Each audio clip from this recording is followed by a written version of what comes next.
with respect to China, and let's just take the example of Taiwan,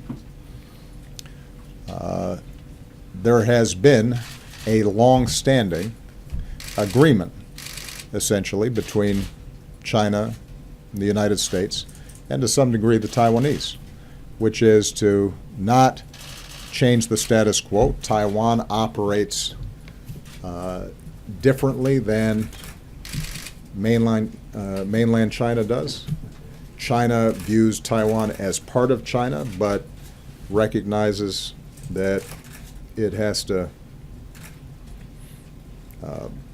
approach Taiwan as an entity that has its own ways of doing things.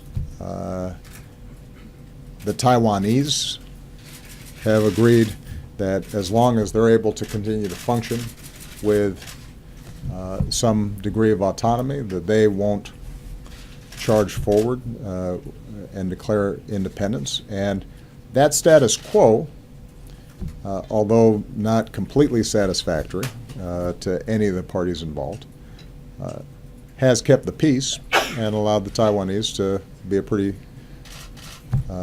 successful and economy and a people who have a high degree of self-determination. But understand, for China, the issue of Taiwan is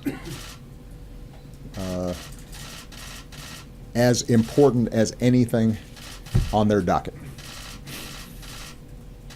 The idea of one China is at the heart of their conception as a nation. And so if you are going to upend this understanding, you have to have thought through what the consequences are, because the Chinese will not treat that the way they'll treat some other issues. They won't even treat it the way they treat issues around the South China Sea, where we've had a lot of tensions.